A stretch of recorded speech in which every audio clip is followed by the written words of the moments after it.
तो दोस्तों आज हम बात करेंगे कक्षा 11वीं के अध्याय 2 की। अध्याय 2 जीव जगत का वर्गीकरण।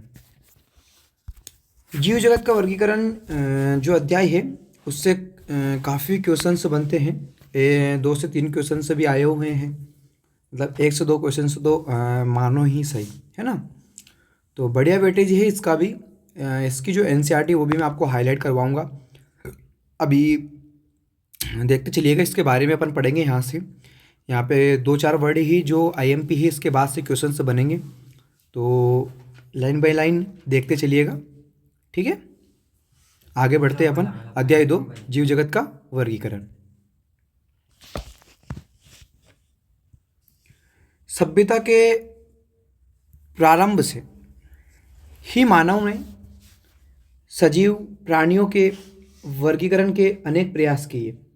वर्गीकरण के ये प्रयास वैज्ञानिक मापदंडों की जगह सहज बुद्धि पर आधारित हमारे भोजन, वस्त्र एवं आवास जैसी सामान्य उपयोगिता के वस्तुओं के उपयोग की आवश्यकताओं पर आधारित थे। इन प्रयासों में जीवों के वर्गीकरण के वैज्ञानिक मापदंडों का उपयोग सर्वप्रथम अरस्तु ने किया था। उन्होंने पादपों को सरल आकारिक लक्षणों के आधार पर वृक्ष, झाड़ी एवं शाक में वर्गीकृत किया था, जबकि उन्होंने प्राणियों का वर्गीकरण लाल रक्त की उपस्थिति अथवा अनुपस्थिति के आधार पर किया था। देखो मेरे प्यारे भाइयों और बहनों, एक बात याद रखना, प्राणियों का वर्गीकरण लाल रक्त की उपस्थिति अथवा अनुपस्थिति के आधार पर किया था। मेरे प्यारे भाइयों और बहनों, पादपों को सरल आकारिक लक्षणों के आधार पर वृक्ष, झाड़ी एवं शाक में वर्गीकृत किया और प्राणियों को लाल रक्त में उपस्थित और अनुपस्थित के आधार पर वर्गीकृत किया। लिनियस के काल में सभी पादप और प्राणियों के वर्गीकरण के लिए एक द्विजगत पद्धति विकसित हुई थी। देखो मेरे प्यारे भाइयों और बहनों, ये द्विजगत पद्धति अपन ने पिछले चैप्टर में भी देखा था और अपन इसमें भी देख रहे हैं। तो मेरे प्यारे प्यारे भाइयों और मेरी प्यारी प्यारी बहनों, एक बात हमेशा याद रखना, ये जो नाम है इसको याद रखना, द्विजगत पद्धति है वो लिनियस ने दी थी, है ना। आगे बात करते हैं, उन्हें क्रमशः प्लांटी पादप एवं एनिमेलिया प्राणी जगत में वर्गीकृत किया गया। इस पद्धति के अनुसार यूकेरियोटी ससीम केंद्री एवं प्रोकैरियोटी असीम केंद्री, एक कोशिक एवं बहुकोशिक तथा प्रकाश संश्लेषी हरित लवक एवं अप्रकाश संश्लेषी कवक के बीच विभेद स्थापित करना संभव नहीं था। पादपों एवं प्राणियों पर आधारित यह वर्गीकरण आसान एवं सरलता से समझे जाने के बावजूद बहुत से जीवधारियों को इसमें से किसी भी वर्ग में रखना संभव नहीं था। इसी कारण अत्यंत लंबे समय से चली आ रही वर्गीकरण की द्विजगत पद्धति अपर्याप्त सिद्ध हो रही थी। इसके अतिरिक्त वर्गीकरण के लिए आकारिकी के साथ साथ कोशिका संरचना, कोशिका भित्ति के लक्षण, पोषण की विधि, आवास, प्रजनन की विधि या एवं विकासी संबंधों को भी समाहित करने की आवश्यकता महसूस की जाने लगी। अब आगे देखते हैं। अतः समय के साथ साथ सजीवों के वर्गीकरण की पद्धति में अनेक परिवर्तन आए हैं। पादपों एवं प्राणी जगत की वर्गीकरण की इन कठिन पद्धतियों, जिनमें सम्मिलित समूहों जीवधारियों में होने वाले परिवर्तन शामिल हैं, सदा ही समाविष्ट रहे हैं। इनके अतिरिक्त जीवधारियों के विभिन्न जगत की संख्या एवं उनके लक्षणों की भिन्न वैज्ञानिकों द्वारा अलग अलग व्याख्या की गई। तो मेरे प्यारे भाइयों और बहनों, ये इसका तालिका है, जो कि तालिका 2.1 5 जीव जगत के लक्षण, ये तालिका हम देखेंगे मेरे प्यारे भाइयों और बहनों। तो मेरे प्यारे भाइयों और बहनों, तालिका, सबसे पहले तालिका में लक्षण है 5 जगत, कौन कौन से 5 जगह थे? Monera, protista, fungi, Plantae, animalia.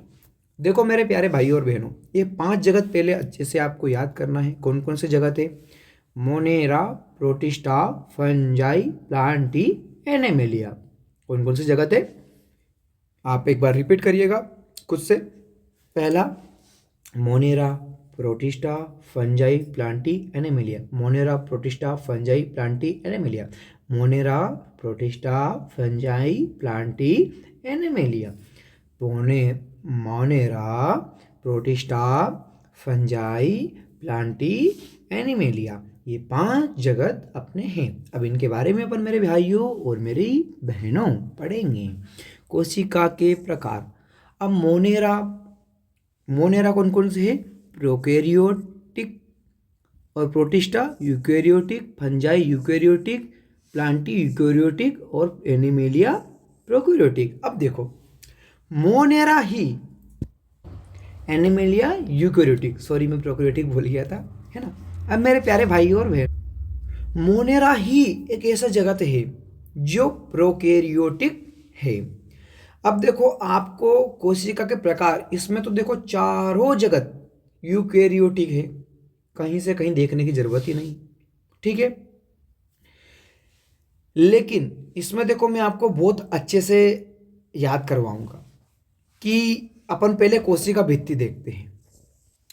अब मोनेरा जो है प्रोकैरियोटिक है, इसमें सेलुलोज रहित बहु सक्राइड यानी कि एमिनो अम्ल, ठीक है, प्लस एमिनो अम्ल ये होता है। लेकिन कोशिका भित्ति प्रोटिस्टा जो है वो यूकैरियोटिक है, इसमें क्या है? उपस्थित, उच्च में उपस्थित होती है, ठीक है। फंजाई ये भी यूकैरियोटिक है, जिसमें उपस्थित होती है, जो कि सेल्यूलोज रहित होती है और काइटिन युक्त होती है। अगला आता प्लांटी, इसमें उपस्थित होती है, जो कि सेल्यूलोज सहित होती है, ठीक है, सेल्यूलोज सहित होती है। और एनीमेलिया में कोशिका भित्ति अनुपस्थित होती है। अब देखो कोशिका झिल्ली, मोनेरा प्रोकैरियोटिक, मोनेरा प्रोकैरियोटिक ही ऐसा जीव है जिसमें कोशिका झिल्ली अनुपस्थित होती है। बाकी सब में कोशिका झिल्ली उपस्थित उपस्थित उपस्थित उपस्थित होती है, ठीक है। जैसे कि कोशिका झिल्ली किसमें अनुपस्थित होती है? Monera, protista, fungi, Plantae, animalia. तो आप क्या लगाओगे? मोनेरा, ठीक है। देखो मेरे प्यारे भाइयों और बहनों, इसमें आपको कंफ्यूजन उलझा सकता है। कोशिका झिल्ली और कोशिका भित्ति दे सकेगा और ऐसे ऐसे रीजन बना देगा। कारण कोशिका झिल्ली किसमें अनुपस्थित होती है? कोशिका झिल्ली मोनेरा में उपस्थित होती है, कारण दे दिया। फिर इसका दे दिया कुछ भी, मतलब उसमें दे देगा कि किसकी बनी होती है। अब भाई इसमें मोनेरा में अनुपस्थिति होती है कोशिका झिल्ली, तो किसकी बनी होगी, है ना। तो इसलिए यहाँ पे थोड़ा ध्यान देना ताकि आपको उलझाए ना, है ना। अगला मेरे प्यारे भाइयों और बहनों देखेंगे काय संरचना। काय संरचना कोशिकीय होती है मोनेरा की, और प्रोटिस्टा की भी कोशिकीय होती है। फंजाई की बहुकोशिकीय अदृढ़ ऊतक होता है, और ऊतक अंग और ऊतक तंत्र से बना होता है काय की संरचना। और एनिमेलिया की ऊतक और अंग तंत्र का बना होता है। अब देखो यहाँ पे आप दोनों में कंफ्यूज कर देगा आपको, कैसे मैं आपको समझाता हूँ। ऊतक और अंग, ऊतक अंग तो सेम है, लेकिन यहाँ पे ऊतक तंत्र है, यहाँ पे अंग तंत्र है। इसका विशेष ध्यान रखना मेरे भाइयों और बहनों, ठीक है। कैसे? प्लांटी और एनिमेलिया में वो दे देगा कि काय संरचना ऊतक तंत्र अंग तंत्र, ऊतक अंग और ऊतक तंत्र, ऊतक अंग अंग तंत्र, है ना। तो यहाँ पे आपको ध्यान रखना है कि ऊतक तंत्र तो होता है प्लांटी में, है ना, काय संरचना, और एनिमेलिया में होती है अंग तंत्र। तो इसका विशेष आपको यहाँ पे थोड़ा सा ध्यान रखना पड़ेगा, ठीक है। अगला आता है पोषण की विधि। अब पोषण की विधि में मेरे भाइयों और मेरी प्यारी बहनों देखेंगे अपन स्वपोषी, रसायन संश्लेषी एवं प्रकाश संश्लेषी तथा परपोषी, मृतपोषी एवं परजीवी। मेरी प्यारी बहनों और मेरे प्यारे भाइयों, ये थोड़ा उलझाने वाला क्वेश्चन है। इसमें देखना आप, स्वपोषी होता है, रसायन संश्लेषी होता है और प्रकाश संश्लेषी। ठीक है, कौन कौन सा? रसायन संश्लेषी और प्रकाश संश्लेषी। तथा परपोषी होता है, मतलब मृतपोषी और परजीवी। ठीक है, मतलब यहाँ पे स्वपोषी और परपोषी कैसे होते हैं? स्वपोषी और परपोषी दो प्रकार के, रसायन एवं संश्लेषी और मृतपोषी और परजीवी। यहाँ पे स्वपोषी होता है वो कौन सा होता है? प्रकाश संश्लेषी होता है। ठीक है, तथा परपोषी होता है। ठीक है, यहाँ पे परपोषी होता है जो किसी होता है, मृतपोषी होता है और परजीवी होता है। यहाँ पे प्लांटी में क्या होता है? स्वपोषी होता है जो प्रकाश संश्लेषी होता है, और एनिमलिया में क्या होता है? परपोषी होता है जो प्राणी संभोजी और मृतपोषी इत्यादि होता है। अब देखो मेरे प्यारे भाई और मेरी प्यारी बहनों, एनिमेलिया ही ऐसा है जिसमें प्राणी संभोजी आ रहा है। कौन सा? प्राणी संभोजी। ठीक है, बाकी सब में तो थोड़ा थोड़ा सेम आ रहा है, तो ये थोड़ा ध्यान रखने वाली बात है मेरे प्यारी भाइयों और मेरी प्यारी बहनों। अतः प्रजनन की विधि इसमें कौन सी होती है? संयुग्मन। इसमें युग्मन, संलयन एवं समयुग्मन दोनों होती है प्रोटिस्टा में, लेकिन फंजाई में निषेचन, प्लांटी में निषेचन और एनिमेलिया में निषेचन। अब देखो मेरे प्यारे, मेरी प्यारी भाइयों और मेरे प्यारे बहनों, आप घबराइएगा नहीं। क्या नहीं घबराइएगा? किस बात पे नहीं घबराइएगा? मैं आपको बताता हूँ। कि आप सोच रहे हो अरे यार टेबल कैसे याद होगी?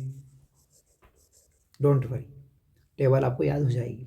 टेबल की मैं अगले शॉर्ट नोट से के जो वीडियो बनाऊंगा उसमें बहुत अच्छी ट्रिक दूंगा जिससे आपकी टेबल अच्छे से हो जाएगी। ठीक है, यहाँ पे क्या सारी चीज़ें बताने में क्या है, वीडियो थोड़ा लंबा होगा, इसलिए मैं आगे आपको अच्छे से बता दूंगा। थोड़ा सा अपन आगे बढ़ते हैं अब, क्योंकि देर नहीं करते। एनसीईआरटी हाईलाइट अपन को शॉर्ट में पूरा करना है मेरे प्यारे भाइयों और मेरी प्यारी बहनों, है ना। सन 1669 1967 में R.H. विटेकर, अब रुक, आपने ये सुन लिया, मैंने यहाँ पे गलत सन बोला था देखो यही तो मेन चीज़ है कंसंट्रेट की, कि मैं कुछ वर्ड गलत बोल रहा हूँ तो एकदम से अचानक से रुको, अरे ये कैसे, इन्होंने तो गलत बोल दिया। ऑप्शन में भी यही दे रखा होगा, ऑप्शन में भी 1667, 1669, 1969, 1967, तो वहाँ पे भी उलझ जाओगे जैसे मैंने अभी बोला। आपको विशेष ध्यान रखना है क्योंकि ये बहुत आईएमपी टॉपिक है मेरे प्यारे भाइयों और मेरे प्यारी बहनों। आईएमपी कैसे? क्योंकि R.H. विटेकर के सन और ये जरूर आएंगी, इसलिए हमेशा याद रखना। मैं कहीं पे बीच बीच में वर्ड गलत बोलूँगा तो आपको एकदम से क्या है, एक्टिव रहना पड़ेगा। ठीक है, क्योंकि वही गलत वर्ड ऑप्शन में दे रखा है। मैं आपको बताऊंगा, यहाँ से क्वेश्चन पूछा गया था और उन्हीं ऑप्शन में मैंने जो अभी 1967 1669 बोला है वो वहाँ ऑप्शन में भी दे रखा है, इसलिए मैं क्वेश्चन से देख के मैंने बोला है, तो हमेशा ये याद रख। तो अपन इसका ध्यान रखना विशेष। अब सन 1969 यानी कि 1969 में R.H. विटेकर द्वारा 5 जगत वर्गीकरण की पद्धति प्रस्तावित की गई थी। ये याद रखना कब की गई थी? 1969 R.H. Whittaker, 1969 R.H. Whittaker, 1969 R.H. Whittaker. क्या? 5 जगत वर्गीकरण। क्या? 5 जगत वर्गीकरण। क्या? 5 जगत वर्गीकरण। कौन से सन में? 1969 1969 किसने? R.H. विटेकर ने। ठीक है, लाइन अपने को अच्छे से याद रखनी है। इस पद्धति के अंतर्गत सम्मिलित किए जाने वाले जगतों के नाम Monera, protista, fungi, Plantae, animalia. Monera, protista, fungi, Plantae, animalia. Animalia, Plantae, fungi, protista, Monera. Monera, protista, fungi, Plantae, animalia. अब आपको इन पांचों को ऐसे याद रखना है कि ये टेबल आपके माइंड में ऐसी कैसी छप जाए, पूरी की पूरी छप जाए। क्या होता है, हम जितनी ज़्यादा बार उस चीज़ को देखेंगे उतनी ज़्यादा बार हमारे माइंड में छप जाएगी। ठीक है, तो ये अपने को अच्छे से याद रखना है। ठीक है, अगला आता है कोशिका। अगला आता है कोशिका संरचना, शारीरिक संरचना, पोषण की प्रक्रिया, प्रजनन एवं जातिवृत्तीय संबंध उनके वर्गीकरण की पद्धति के प्रमुख मापदंड थे। तालिका 2.1 में इन सभी 5 जगतों के विभिन्न लक्षणों का एक तुलनात्मक विवरण दिया गया है। हम 5 जगत वर्गीकरण से जुड़े मुद्दों एवं धारणाओं पर विचार करेंगे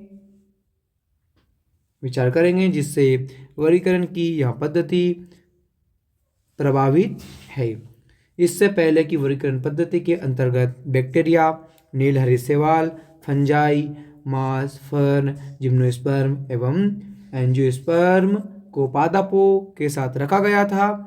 इस जगत के समस्त जीवों की कोशिकाओं में कोशिका भित्ति का उपस्थित रहना एक समानता थी, जबकि उनके अन्य लक्षण एक दूसरे से एकदम अलग थे। जीव की 3 अनुक्षेत्र पद्धतियां भी प्रस्तावित की गई थी, जिससे मोनेरा जगत को 2 अनुक्षेत्रों में वर्गीकृत किया गया था तथा सारे यूकेरियोटिक जगत को तीसरे अनुक्षेत्र में रखा गया। अतः एक षष्ठ जगत वर्गीकरण पद्धति भी प्रस्तावित की गई। आप इस पद्धति के विषय में विस्तार से उच्च कक्षाओं में पढ़ेंगे। प्रोकैरियोटिक बैक्टीरिया तथा नील हरित शैवाल या साइनोबैक्टीरिया को अन्य यूकेरियोटिक जीव के साथ वर्गीकरण कर दिया गया है। एक मिनट भाई, एक नोट वाली बात है कि जो साइनोबैक्टीरिया है ये काफ़ी थोड़ा, ये शैवाल या साइनोबैक्टीरिया ये थोड़ा आईएमपी है, क्योंकि आपकी बोर्ड एग्ज़ाम देखो तो नॉर्मल फाइनल एग्ज़ाम देखो तो इनमें भी पूछा जाता है। साइनोबैक्टीरिया का थोड़ा ध्यान रखना है, क्योंकि ये मैंने क्वेश्चन देखा है काफ़ी जो एग्ज़ाम है फाइनल एग्ज़ाम में भी पूछे जाते हैं साइनोबैक्टीरिया के बारे में। साइनोबैक्टीरिया क्या है? नीलहरित शैवाल है ना। ये इनको आग्ध जीवाणु भी कहते हैं, पुरातन जो जीवाणु रहते हैं वो भी कहते हैं साइनोबैक्टीरिया। जीवों के प्रोकैरियोटिक जीवों के साथ वर्गीकृत कर दिया गया था। ठीक है गया। इस पद्धति के अनुसार एक कोशिक जीव को बहुकोशिक जीवों के साथ वर्गीकृत किया गया है, जैसे क्लेमाइडोमोनास। कौन सा? क्लेमाइडोमोनास एवं स्पाइरोगायरा शैवाल। इस वर्गीकरण में कवकों जैसे परपोषी का हरित पादपों जैसे स्वपोषी के बीच भी विभेदन नहीं किया गया, जबकि कवकों की कोशिका भित्ति कार्टिन की एवं हरित पादपों की सेल्यूलोज की बनी होती है। एक मिनट मेरे भाई और बहनों, यहाँ पे विशेष ध्यान रखना, ये बहुत आईएमपी है, बहुत आईएमपी।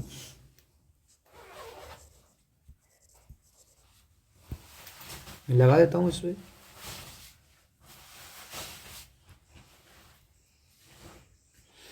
कवकों की कोशिका भित्ति काइटिन की बनी होती है और हरित पादपों की कोशिका भित्ति सेल्यूलोज की बनी होती है। ये बहुत आईएमपी है, इससे क्वेश्चन पूछे गए हैं। ठीक है, तो ये याद रखना। ठीक है, हरित लवक पादपों की सेल्यूलोज की बनी होती है। तो यहाँ तक हुआ था अपना। ठीक है, इन्हीं लक्षणों को ध्यान में रखते हुए कवकों को एक अलग जगत फंजाई के अंतर्गत रखा गया। अब कवक को कहाँ पे रखा है? फंजाई में रखा है। कोशिका भित्ति काय की बनी होती है? काइटिन की बनी होती है, काइटिन की। और हरित पादपों को की सेलुलोज की बनी होती है, कोशिका भित्ति। ठीक है, कवकों को कहाँ पे रखा है? फंजाई के अंतर्गत रखा गया है। सभी प्रोकैरियोटिक जीवधारियों के साथ मोनेरा एक कोशिक तथा एक कोशिक जीवधारियों को प्रोटिस्टा जगत की अंतर्गत रखा गया है।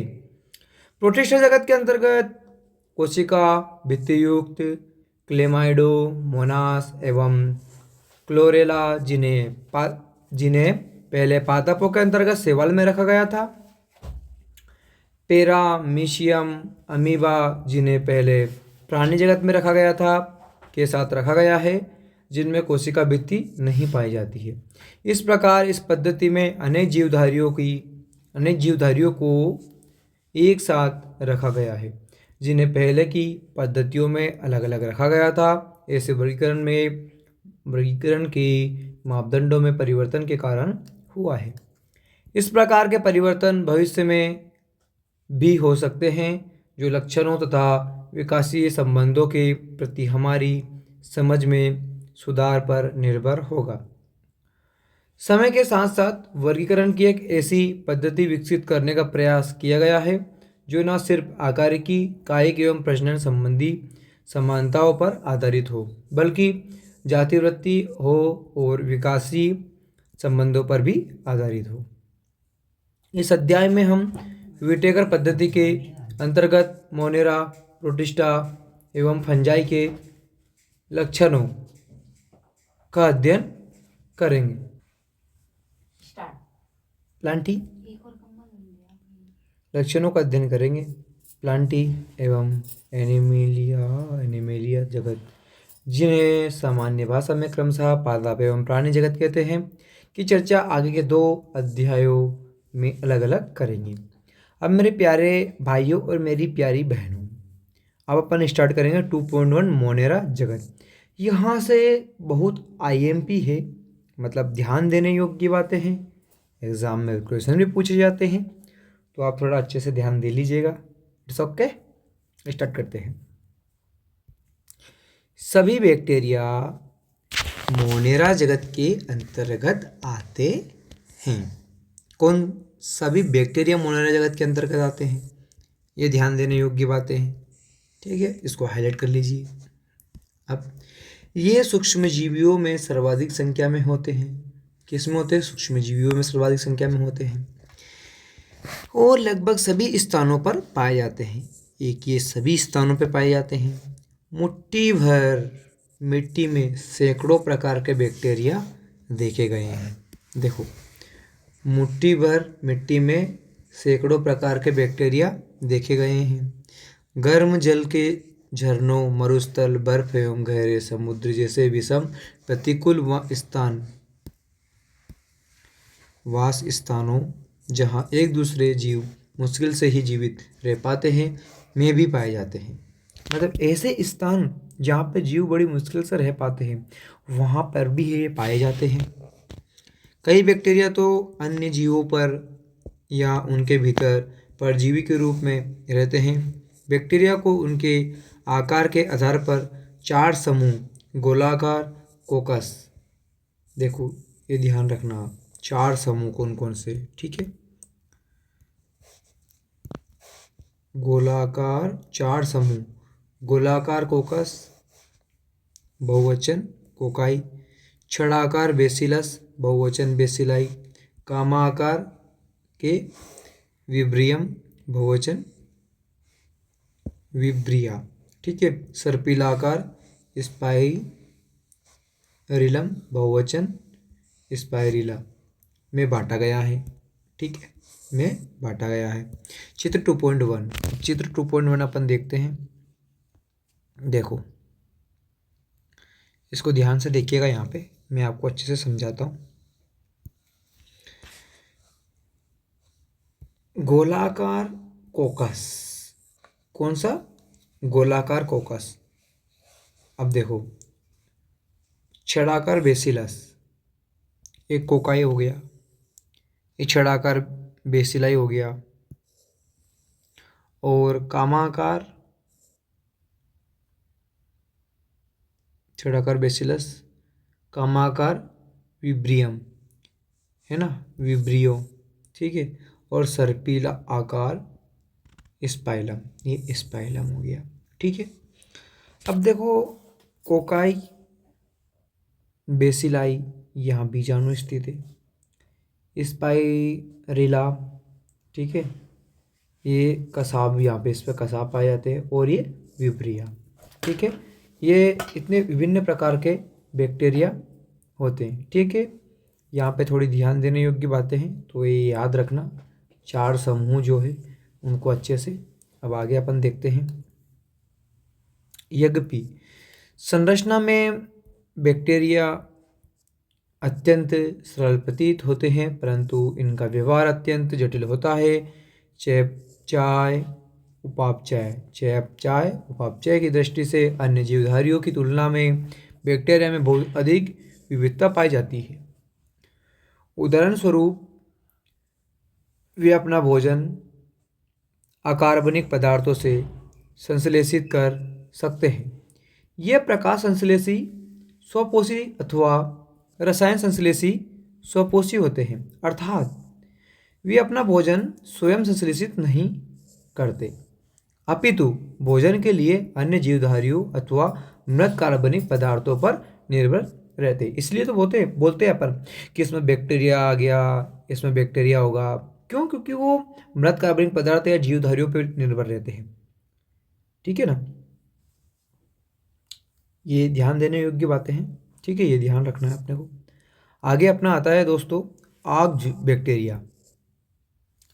आग बैक्टीरिया जो मैंने आपसे इससे पहले थोड़ा अपन ने चर्चा भी की थी उनकी। ठीक है, उनको अपन देखेंगे। ठीक है ना, तो ये विशिष्ट प्रकार के बैक्टीरिया होते हैं। ये बैक्टीरिया अत्यंत कठिन वास स्थानों जैसे अत्यंत लवणीय क्षेत्र, हेलोफी, गर्म झरने, थर्मो एसिडोफिलस एवं कच्चे क्षेत्र मेथेनोजेन में पाए जाते हैं। आग बैक्टीरिया तथा अन्य बैक्टीरिया की कोशिका भित्ति की संरचना एक दूसरे से भिन्न होती है। यही लक्षण उन्हें प्रतिकूल अवस्था में जीवित रखने के लिए उत्तरदायी है। मेथेनोजेन अनेक रूमिनेंट पशुओं जैसे गाय एवं भैंस के आंत्र में पाए जाते हैं तथा इनके गोबर से मीथेन जैव गैस का उत्पादन करते हैं। इनके द्वारा ही तुम गोबर गैस जो अपनी बनती है ना, गोबर गैस बनती है इनके द्वारा। ठीक है। 2.1.2 यू बैक्टीरिया। हजारों यू बैक्टीरिया अथवा वास्तविक बैक्टीरिया की पहचान एक कठोर कोशिका भित्ति एवं एक कसाब चल बैक्टीरिया द्वारा की जाती है। साइनो बैक्टीरिया जिन्हें नील हरित शैवाल भी कहते हैं में हरित पादपों की तरह क्लोरोफिल ए पाया जाता है।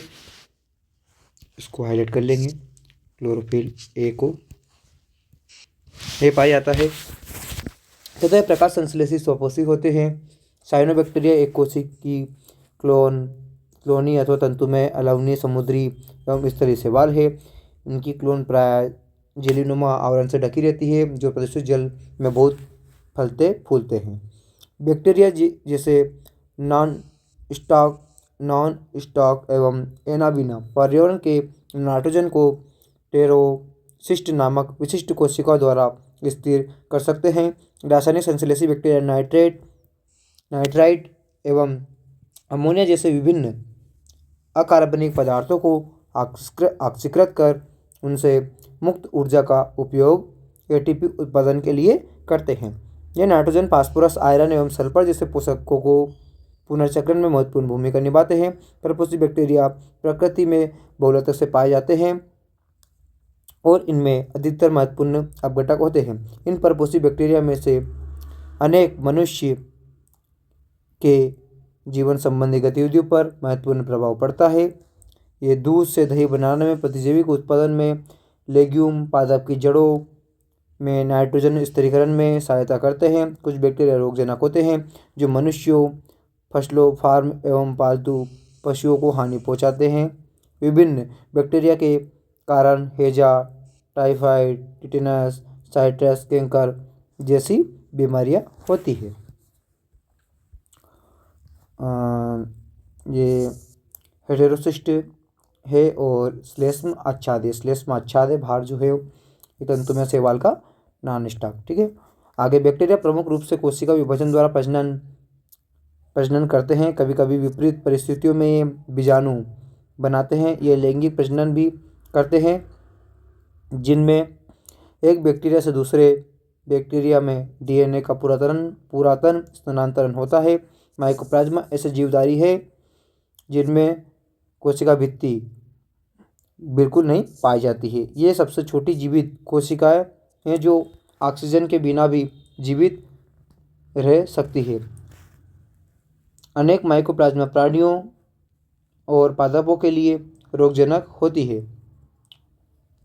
अगला था अपना 2.2 प्रोटिस्टा जगत। तो सभी एक कोशिक यूकेरियोटिक को प्रोटिस्टा के अंतर्गत रखा गया है। किन किन को? सभी एक कोशिक यूकेरियोटिक को प्रोटिस्टा के अंतर्गत रखा गया है, परंतु इस जगत के की सिमेट्रिक तरह से निर्धारित नहीं हो पाई। इस जीव वैज्ञानिक के लिए एक जीव वैज्ञानिक के लिए प्रकाश संश्लेषी प्रोटिस्टा है, वहीं दूसरे के लिए एक पादप हो सकता है। क्राइसोफाइट, डायनोफ्लेजिलेट, यूग्लिनाइड, अवपंक कवक एवं प्रोटोजोआ सभी को इस पुस्तक में प्रोटिस्टा के अंतर्गत रखा गया है। प्राथमिक रूप से प्रोटिस्टा इन जो भी क्राइसोफाइट, डायनोफ्लेजिलेट, इनके बारे में अपन आगे डिटेल में पढ़ेंगे। यूग्लिनाइड, अवपंक कवक, प्रोटोजोआ, इनके बारे में और अपन डिटेल से पढ़ेंगे आगे। ठीक है। सदस्यों को जलीय होते हैं। यूकेरियोटिक होने के कारण इनकी कोशिका में एक सुसंगठित केंद्रक एवं अन्य झिल्लीबद्ध कोशिकांग पाए जाते हैं। कुछ प्रोटिस्टा में कसाव एवं पक्षमाप भी पाए जाते हैं। ये अलैंगिक तथा कोशिका संलयन एवं युग्मनज जाइगोट बनाने की विधि द्वारा लैंगिक प्रजनन करते हैं। अब 2.2.1 क्राइसोफाइट, ये अपना क्राइसोफाइट, इसके बारे में पढ़ेंगे अब अपन। इस समूह के अंतर्गत डायटम तथा सुनहरे शैवाल डेस्मेड आते हैं। ये स्वच्छ जल एवं लवणीय समुद्र पर्यावरण दोनों में पाए जाते हैं। अत्यंत सूक्ष्म होते हैं तथा जलधारा के साथ निश्चेष्ट रूप से बहते हैं। डायटम में कोशिका भित्ति साबुनदानी की तरह इसी के अनुरूप दो अतिच्छादित कवच बनाती है। इन भित्तियों में सिलिका होती है जिस कारण ये नष्ट नहीं होते हैं। इस प्रकार मृत डायटम अपने परिवेश वास स्थान में कोशिका भित्ति के अवशेष बहुत बड़ी संख्या में छोड़ जाते हैं। करोड़ों वर्षों में जमा हुए इस अवशेष को डायटम मृदा कहते हैं। कणमय होने के कारण इस मृदा का उपयोग पालिश करने तेलों तथा सिरप के निषेधन में होता है। ये समुद्र के मुख्य उत्पादक है। 2.2.2 डायनोफ्लेजिलेट, ये जीवधारी मुख्यतः समुद्री एवं प्रकाश संश्लेषी होते हैं। इनमें उपस्थित प्रमुख वर्णकों के आधार पीले, हरे, भूरे, नीले अथवा लाल दिखते हैं। इनकी कोशिका भित्ति के बाह्य सतह पर सेल्यूलोज की कड़ी पट्टिकाएँ होती है। अधिकतर डायनोफ्लेजिलेट, अब ये क्या है अपना डायनोफ्लेजिलेट, ये है अधिकतर डायनोफ्लेजिलेट, ये अपने डायनोफ्लेजिलेट है तो मेरे दोस्तों।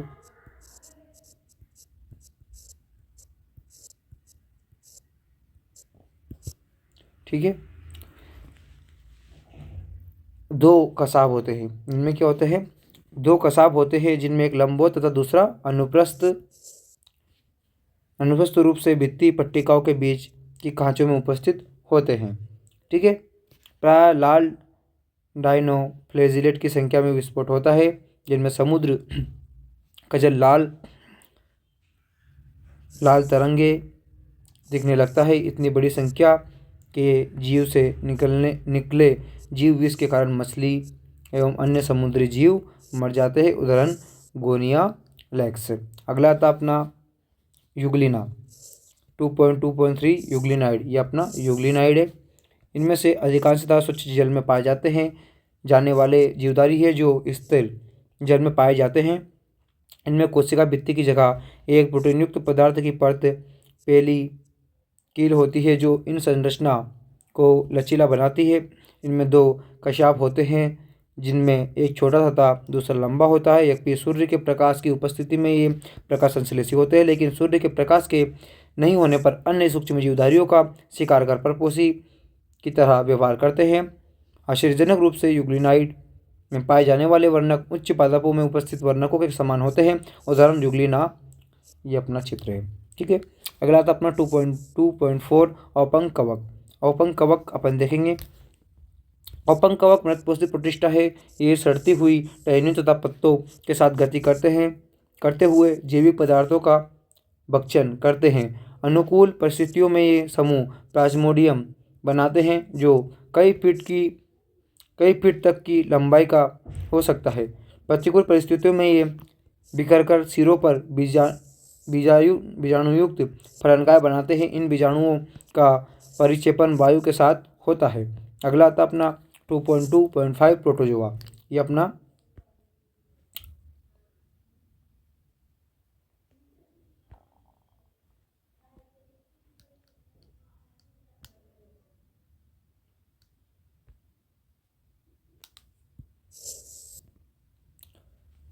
ठीक है। प्रोटोजोआ, सभी प्रोटोजोआ परपोषी होते हैं जो परपक्षी अथवा परजीवी के रूप में रहते हैं। ये प्राणियों के पुरातन संबंधी है। प्रोटोजोआ को 4 प्रमुख समूह में बांटा जा सकता है। अमीबीय प्रोटोजोआ, ये जीवधारी स्वच्छ जल, समुद्री जल तथा नम मृदा में पाए जाते हैं। अपने कूटपादों की सहायता से अपने शिकार को पकड़ते हैं। इनके समुद्री प्रकारों की सतह पर सिलिका के कवच होते हैं। किसके कवच होते हैं दोस्तों? सिलिका के कवच होते हैं। ठीक है। इनमें से कुछ जिसे एंट अमीबी कौन से एंट अमीबी परजीवी होते हैं। ये थोड़ा आईएमपी है, इससे क्वेश्चन पूछा गया है एंट अमीबी से। ठीक है। अगला आता अपना कसाबी प्रोटोजोआ। ठीक है। इस समूह के सदस्यों का स्वच्छंद अथवा परजीवी होते हैं। इनके शरीर पर कसाब पाया जाता है। परजीवी कसाबी प्रोटोजोआ बीमारी के कारण है, जिनसे निंद्रालु व्याधि नामक बीमारी होती है। उदाहरण ट्रिपेनोसोमा। पक्षमाभी प्रोटोजोआ, यह जलीय तथा अत्यंत सक्रिय गति करने वाले जीवधारी है, क्योंकि इनके शरीर पर हजारों की संख्या में पक्षिमा पाए जाते हैं। इनमें एक गुहा अग्रसिका होती है जो कोशिका की सतह के बाहर की तरफ खुलती है। पक्षिमाभों की लयबद्ध गति के कारण जल से पूरित भोजन ग्लेट की तरह भेज दिया जाता है। उदाहरण पैरामीशियम 2.4 द स्पोरोजोआ। इस समूह में वे विविध जीवधारी आते हैं जिनके जीवन चक्र में संक्रमण करने योग्य बीजाणु जैसी अवस्था पाई जाती है, जिनमें सबसे कुख्यात प्लाज्मोडियम मलेरिया परजीवी प्रजाति है, जिसके कारण मानव की जनसंख्या पर आघात पहुँचने वाला प्रभाव पड़ा है। अगला आता है अपना 2.3 कवक फंजाई जगत। ठीक है। इसको अपन पढ़ेंगे अच्छे से। परपोषी जीवों में फंजाई कवक का जीव जगत में विशेष अद्भुत स्थान है। इनकी आकारिकी तथा वास स्थानों में बहुत भिन्नता होती है। आपने नम रोटी व सड़े हुए फलों में कवक को देखा होगा। सामान्यतः छत्रक, मशरूम तथा कुकुरमुत्ता टोडस्टूल भी फंजाई है। सरसों की पत्तियों पर स्थित सफ़ेद धब्बे परजीवी फंजाई के कारण होते हैं। कुछ एक कोशिक फंजाई जैसे ईस्ट का उपयोग रोटी तथा बियर बनाने के लिए किया जाता है। अन्य फंजाई पौधे तथा जंतुओं के रोग के कारण होते हैं। उदाहरण के लिए गेहूं में कीट रोग पक्सिनिया के कारण होता है। देखो गेहूं में जो कीट रोग होता है वो किसके कारण होता है? पक्सिनिया के कारण होता है। पीवाईक्यू में पूछा गया है और भी पीवाईक्यू में इसमें कुछ फंगल जैसे पेनिसिलियम प्रतिजैविक एंटीबायोटिक का निर्माण होता है। फंजाई विश्वव्यापी है और वे हवा, जल, मिट्टी में तथा जंतु पौधों पर पाए जाते हैं। गर्म तथा नम स्थानों पर सरलता से उग जाते हैं। क्या आपने कभी सोचा है कि हम अपने भोजन को रेफ्रिजरेटर में क्यों रखते हैं? हाँ, इससे हम अपने भोजन को बैक्टीरिया अथवा फंजाई के कारण खराब होने से बचाते हैं।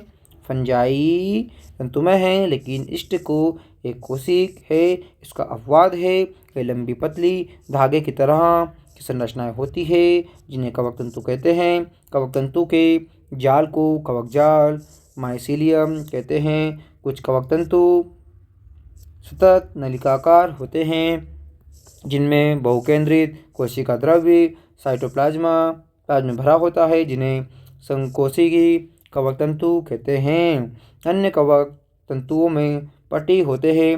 फंजाई की कोशिका भित्ति काइटिन तथा पॉलीसेकेराइड की बनी होती है। फंजाई की कोशिका भित्ति काइटिन तथा पॉलीसेकेराइड की बनी होती है। IMP है, PYQ है, एग्जाम में पूछा गया है, पूछा जा सकता है।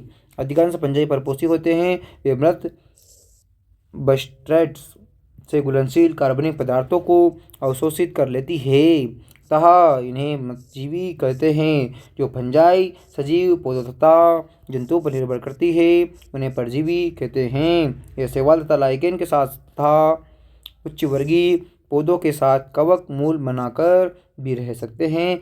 ऐसी फंजाई सहजीवी कहलाती है।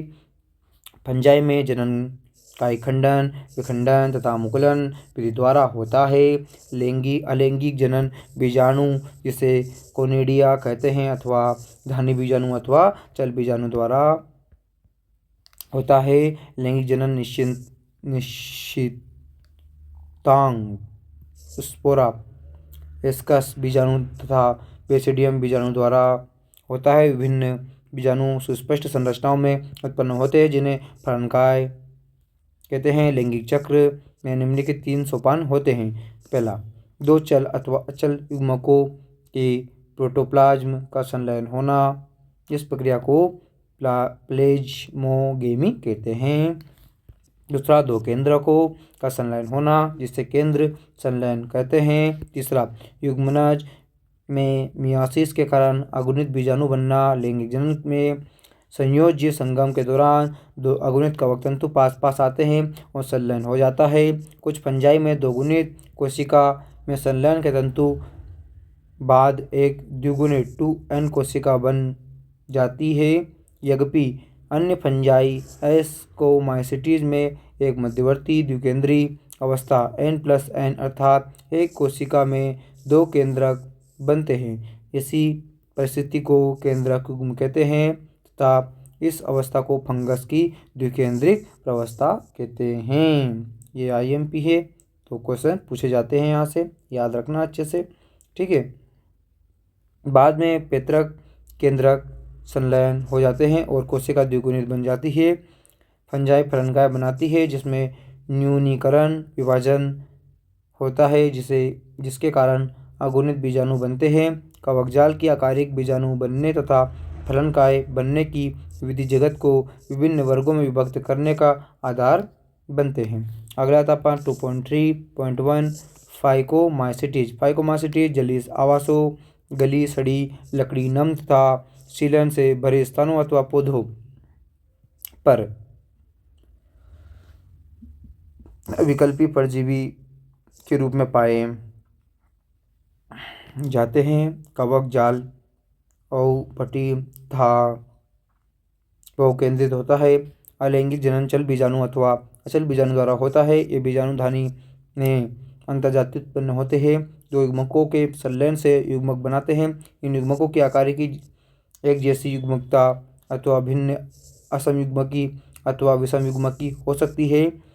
इनके सामान्य उदाहरण म्यूकर, ये याद रखना, यहाँ से क्वेश्चन पूछा गया है। म्यूकर, राइजोपस, रोटी के कवक पहले ही बता चुके हैं अपन, है ना।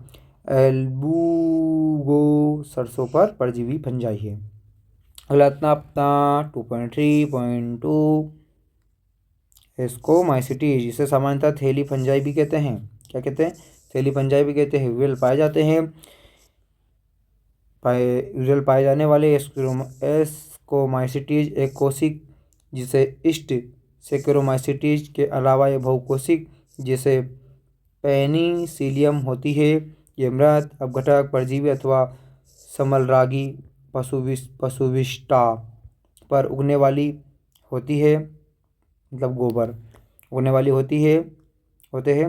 कवक जाल साकित तथा पटी होते हैं। अलैंगिक बीजाणु कोनिडिया होते हैं जो विशिष्ट कवक जाल जिसे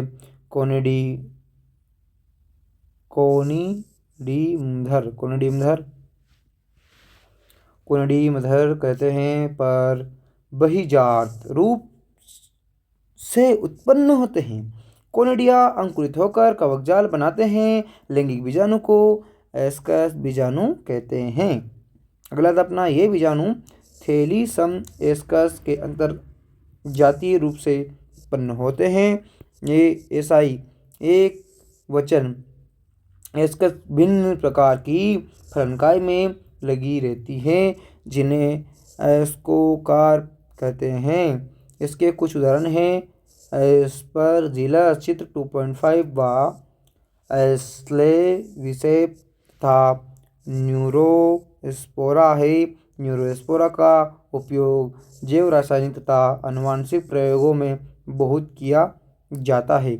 इस कारण यह पादप जगत के ड्रोसोफिला के समान प्रसिद्ध है। इस वर्ग में आने वाले मारिल तथा ट्रफल खाने योग्य होते हैं और इन्हें सुस्वाद भोजन समझा जाता है। अगला था अपना बेसिडोमाइसिटीज 2.3.3 बेसिडोमाइसिटीज या सामान्य प्रकार मशरूम, याद रखना इनको, मशरूम ब्रेक्ट फंजाई अथवा पबबाल है। ये मिट्टी में लट्ठे तथा वृक्ष के ठूंठों पर स्थित सजीवों के अंदर परजीवी के रूप में उगते हैं जैसे कीट तथा कंड स्मट कवकजाल साकी तथा पट्टी होता है।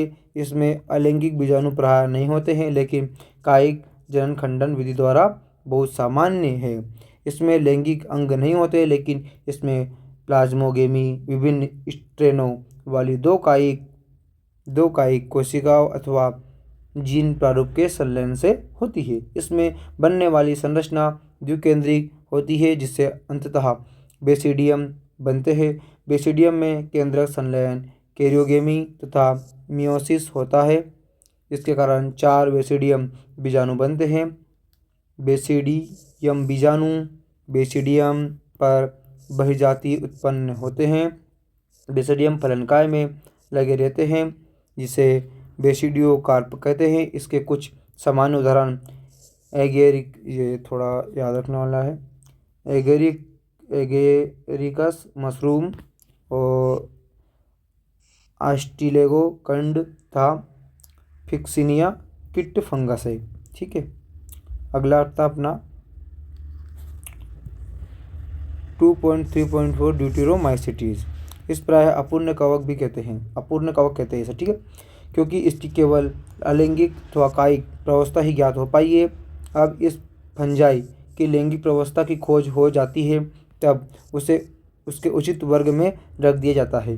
यहाँ भी संभव है कि अलैंगिक तथा कायिक प्रवस्था को एक नाम दे दिया गया है और उन्हें ड्यूटेरोमाइसिटीज में रख दिया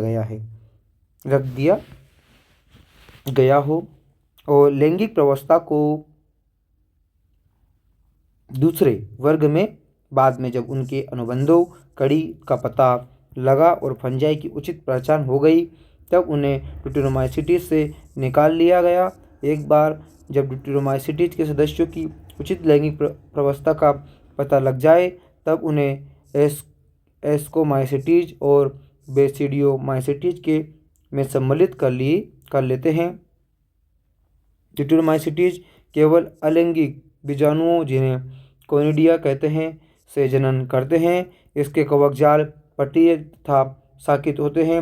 इसकी कुछ सदस्य मृतजीवी तथा अथवा परजीवी होते हैं लेकिन उनके अधिकांशतः सदस्य अपशिष्ट के अपघटक होते हैं और खनिज के चक्रण में सहायता करते हैं। इसके कुछ उदाहरण याद रखना है अपने को, अल्टरनेरिया, कोलिटोट्राइकम तथा ट्राइकोडर्मा है।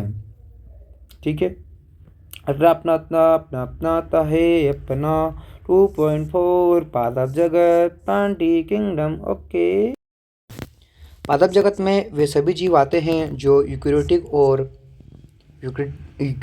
और जिनमें क्लोरोफिल होते हैं। ऐसे जीवों को पादप कहते हैं। इनमें से कुछ पादप जैसे कीटभक्षी पौधे तथा परजीवी आंशिक रूप से विषमपोषी होते हैं। ब्लेडरवर्ट तथा वीनस फ्लाईट्रैप कीटभक्षी पौधों के और अमरबेल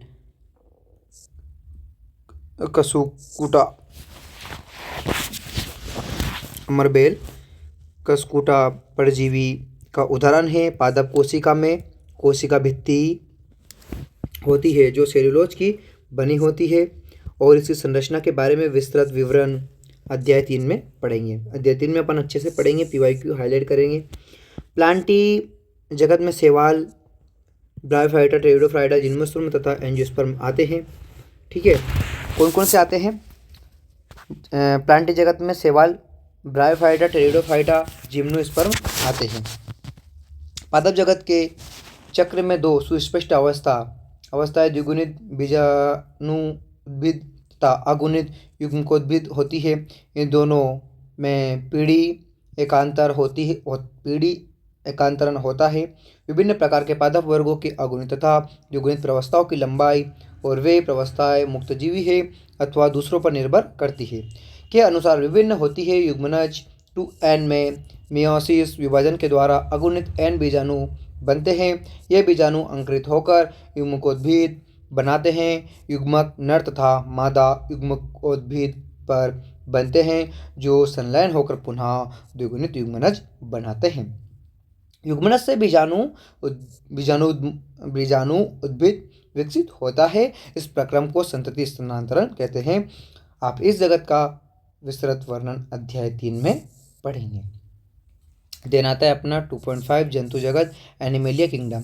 इस जगत में सभी जीव विषमपोषी यूकेरियोटिक है जो बहुकोशिक है और उनकी कोशिका में कोशिका भित्ति नहीं होती है। ये भोजन के लिए परोक्ष तथा अपरोक्ष रूप से पौधों पर निर्भर रहते हैं। ये अपने भोजन को एक आंतरिक गुहिका में पचाते हैं और भोजन को ग्लाइकोजन अथवा वसा के रूप में संग्रहण करते हैं। इनमें प्राणी संपोषण अर्थात भोजन का अंतर्ग्रहण करना होता है।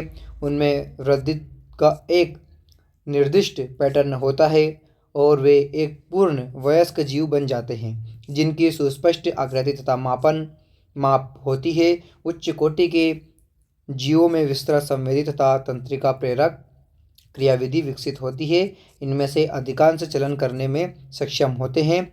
लैंगिक जनन नर तथा मादा के संगम से होता है और बाद में उसे भ्रूण का विकास होता है। संघ के विभिन्न मुख्य अभिलक्षणों का विस्तृत वर्णन अध्याय 4 में अपन किया गया है, वहाँ पे भी अच्छे से पढ़ेंगे। अगला आता अपना 2.6 विषाणु, वायरस, वायराइड, प्रोसंग, प्रियोन तथा लाइकेन। विटेकर द्वारा सुझाए 5 जगत वर्गीकरण में लाइकेन व आकोशिक जीवों जैसे वायरस, वायराइड तथा प्रोसंक, प्रियोन का उल्लेख नहीं किया गया है। इस संक्षिप्त परिचय नीचे दिया गया है। देखो ये एग्जाम में पूछे गए क्वेश्चन से, तो इनको याद रखना है ना। विटेकर द्वारा दिए गए 5 जगत वर्गीकरण के जो, अब उसमें लाइकेन दे दिया, कोशिका या जीवो जैसे वायरस दे दिया, वायराइड दे दिया, प्रेसंग दे दिया, तो उसमें क्या ये नहीं आएगा क्योंकि उनके द्वारा दिए गए 5 जगत में इनको नहीं रखा गया है। ठीक है, हम कभी कभी ना कभी जुकाम अथवा फ्लू से ग्रस्त होते। क्या आप जानते हैं कि इनका वायरस कैसे प्रभावित करता है? वायरस का नाम वर्गीकरण में नहीं है क्योंकि ये, देखो ये पहले चित्र देख लेते हैं अपन। ये अपना जीवाणु भोजी है जिसके इसका तंतु पुच्छ होती है, ये आच्छाद होती है और ये कॉलर, जो यहाँ कॉलर पाई जाती है, और ये शीर्ष है इसका। ठीक है, ये कैप्सिड होते हैं यहाँ पे, और यहाँ क्या है अपने आरएनए इसमें। ये क्या है? टोबैको मोजेक वायरस है, TMB। वास्तविक जीवन नहीं है। यदि हम यहाँ मानते हैं कि सजीवों की कोशिका संरचना होती है, सजीवों की कोशिका संरचना होती है। वायरस आंशिक अकोशिक जीव है जिनकी संरचना सजीव कोशिका के बाहर रवेदार होती है। एक बार जब ये कोशिका को संक्रमित कर देते हैं तब ये मेजबान कोशिका की मशीनरी का उपयोग अपनी प्रतिकृति बनाने में करते हैं और मेजबान को मार देते हैं। क्या आप वायरस को सजीव अथवा निर्जीव कहेंगे? वायरस का अर्थ है विष अथवा विषैला तरल। डिमित्री इवानोव्स्की, अब थोड़ा ध्यान देने की बात है, डिमित्री इवानोव्स्की ने 1892 में तंबाकू के मोज़ेक रोग के रोगाणुओं को पहचाना था। किसने? डिमित्री इवानोव्स्की ने, जिन्होंने वायरस नाम दिया था। इसको माप बैक्टीरिया से भी छोटा था। इसका माप क्या था? बैक्टीरिया से भी छोटा था, क्योंकि बैक्टीरिया प्रूफ फिल्टर से भी निकल गए थे। एम.डब्ल्यू. बेजेरीनेक ने 1898 ने पाया कि संक्रमित तंबाकू के पौधे का रस स्वस्थ तंबाकू के पौधे को भी संक्रमित करने में सक्षम है। उन्होंने इस रस तरल को कंटेजियम वाइनम फ्लूइडम,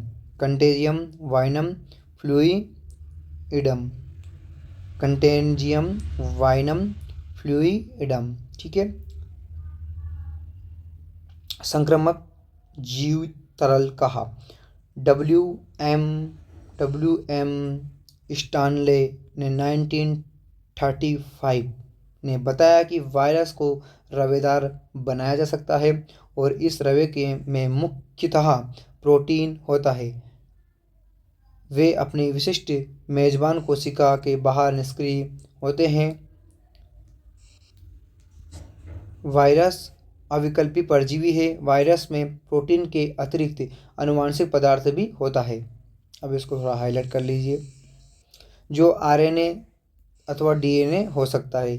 किसी भी वायरस में आरएनए तथा डीएनए दोनों नहीं होते हैं। वायरस केंद्रक प्रोटीन, न्यूक्लियो प्रोटीन और इसका आनुवंशिक पदार्थ संक्रमण होता है। प्राय सभी पादप वायरस में एक लड़ी वाला आरएनए होता है और सभी जंतु वायरस में एक अथवा देहरी लड़ी वाला आरएनए अथवा डीएनए होता है। बैक्टीरियल वायरस अथवा जीवाणुभोजी बैक्टीरियोफेज आवरण इस वायरस जो बैक्टीरिया पर संक्रमित करता है। प्राय दोहरी लड़ी वायरस वाले डीएनए वायरस होते हैं। प्रोटीन के आवरण स्तर को कैप्सिड कहते हैं और यहाँ छोटी छोटी उप इकाइयों जिन्हें पेटिकोसक कैप्सोमियर कहते हैं से मिलकर बनता है।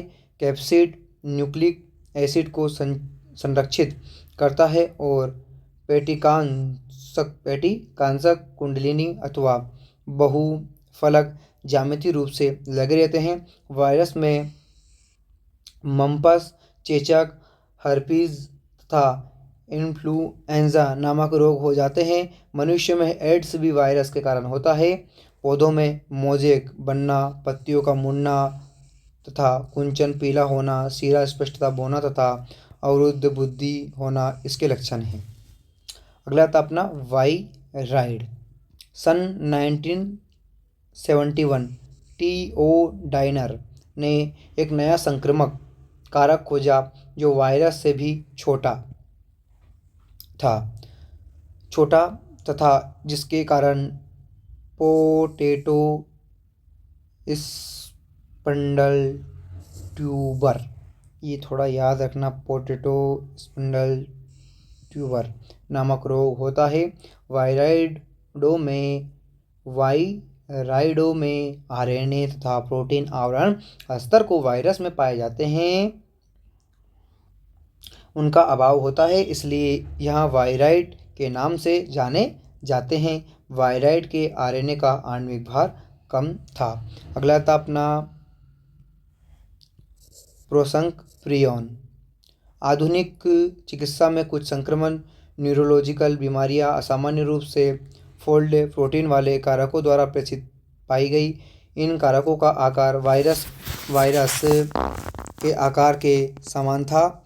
इन कारकों को प्रोसंग कहा गया। प्रोसंग द्वारा प्राणियों में होने वाली सबसे उल्लेखनीय बीमारी बोवाइन स्पंजीफोर एन्सेफेलोपैथी है, जिन्हें आमतौर पर मवेशियों में मेडकाउ रोग कहा जाता है और मनुष्यों में इसका सामान्य प्रकार सी.आर. जेकब रोग से होता है। ठीक है।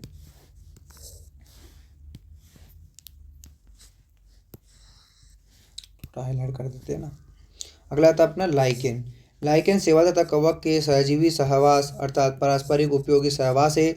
शैवाल घटक को शैवालांश तथा कवक के घटक को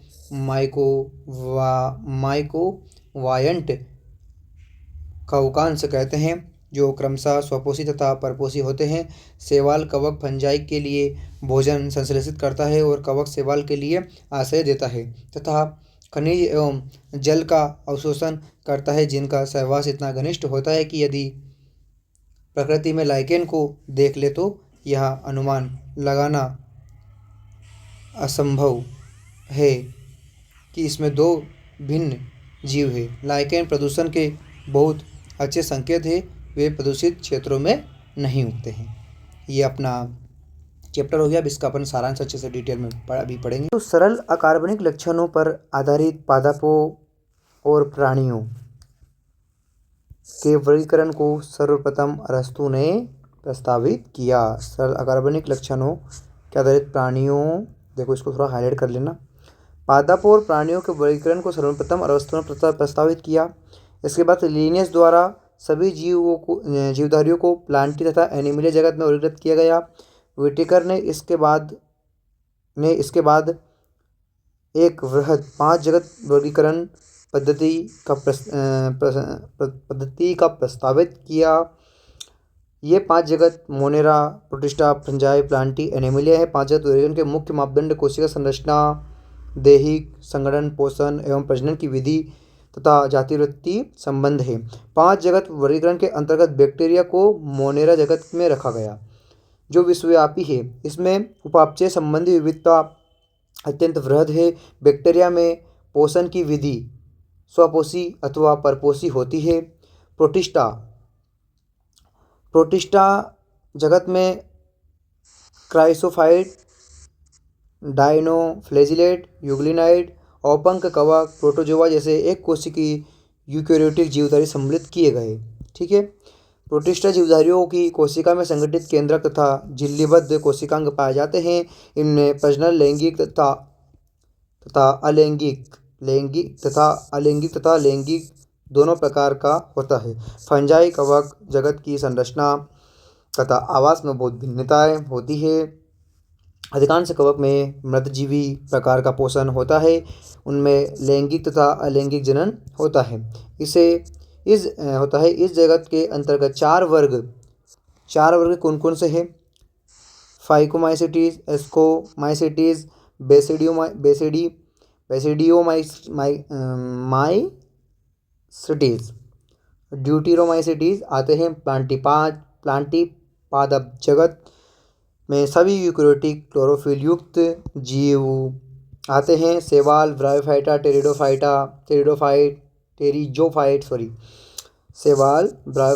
टेरिडोफाइट, जिम्नोस्पर्म तथा एंजियोस्पर्म इस वर्ग में आते हैं।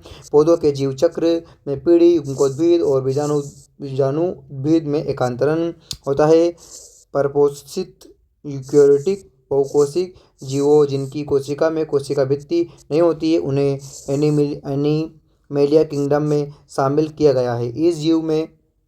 इन जीवों में पोषण प्राणिसम होता है। इनमें प्रालैंगिक जनन होता है और कुछ अकोशिक जीव जैसे वायस तथा विरोइड एवं लाइकेन को वर्गीकरण के 5 जगत प्रणाली में नहीं रखा गया है। ठीक है, ये अपना सारांश हो गया। अब अपन अगले जो आने वाले चैप्टर है उनमें अपन क्या करेंगे, PYQ प्लस साथ ही जो चैप्टर करने के लास्ट के बाद में MCQs करवाऊंगा। ये दोनों अपना रहेगा। इसमें PYQ देखो उसमें ही हाईलाइट रहेंगे पर पैराग्राफ में PYQ हाईलाइट करवाऊंगा। साथ ही पूरी तैयारी के साथ आना और मैं भी पूरी तैयारी के साथ आऊँगा। और इसमें अपना प्लस पॉइंट ये है कि अब अपन वेटेज के सब देखेंगे कि कितने नंबर का कौन सा चैप्टर रहेगा, उस हिसाब से पढ़ेंगे आगे से, क्योंकि अब आगे जो भी चैप्टर आने वाले हैं वो अच्छे वेटेज वाले आने वाले हैं। तो दोनों का कंबाइन होगा और आपके अच्छे मार्क्स इंप्रूव होंगे। ठीक है, वेलकम डियर दोस्तों, आगे मिलते हैं।